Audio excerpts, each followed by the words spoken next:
Bonjour et bienvenue dans cette nouvelle vidéo de la formation Clip. Je voudrais partager avec vous aujourd'hui un thème qu'on a l'habitude d'appeler l'imposition des mains. Le thème de l'imposition des mains, il faudrait le mettre en parallèle avec ce que l'on appelle une parole-geste, c'est-à-dire un acte qui se concrétise par un acte physique qui est un geste, mais aussi qui est une parole symbolique forte. C'est un acte, l'imposition des mains, un acte polysémique, c'est-à-dire qui revêt beaucoup de sens, et c'est ce que je voudrais vous présenter aujourd'hui. L'imposition des mains, nous allons la voir en trois parties. Tout d'abord dans l'Ancien Testament, ensuite dans les Évangiles, et dans ce que l'on appelle l'Église primitive. L'imposition des mains dans l'Ancien Testament, tout d'abord nous le trouvons dans le Lévitique, avec cet acte de transfert des péchés sur un animal. Dans le livre de la Genèse, nous trouvons la signification d'un geste de bénédiction. Jacob bénit ses fils en plaçant ses mains sur sa tête. Dans le livre des Nombres, il y a l'installation dans une fonction. Moïse, sous l'ordre de Dieu, désigne Josué comme chef sur Israël. Enfin, une quatrième notion de l'Ancien Testament, nous la trouvons dans le livre du Lévitique, où on exclut un perturbateur de la communauté. Dieu dit à Moïse d'exclure les blasphémateurs.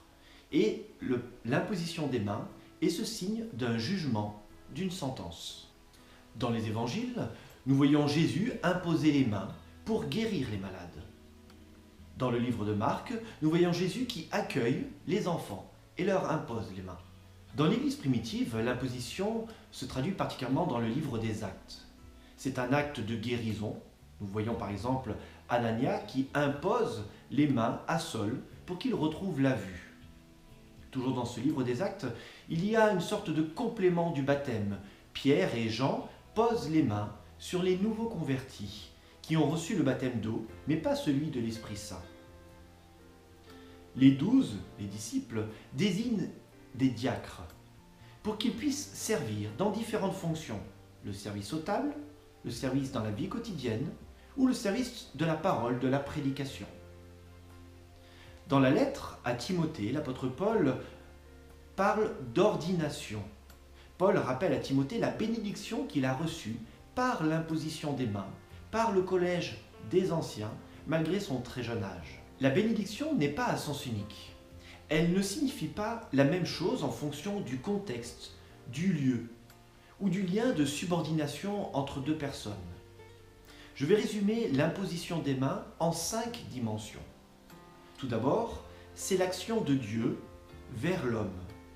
Dieu accorde sa grâce.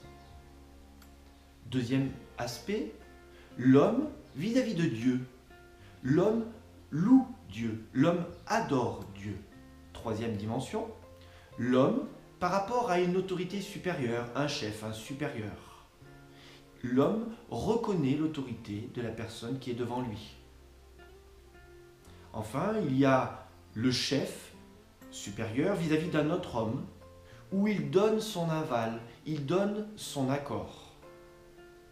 Et puis, il y a une relation horizontale de l'homme à l'homme, ou une salutation fraternelle tout simplement, où on demande l'action de Dieu, on demande la bénédiction de Dieu. Ne jamais oublier que l'acte, parole-geste, d'imposition des mains est un acte polysémique, c'est-à-dire qui a plusieurs sens.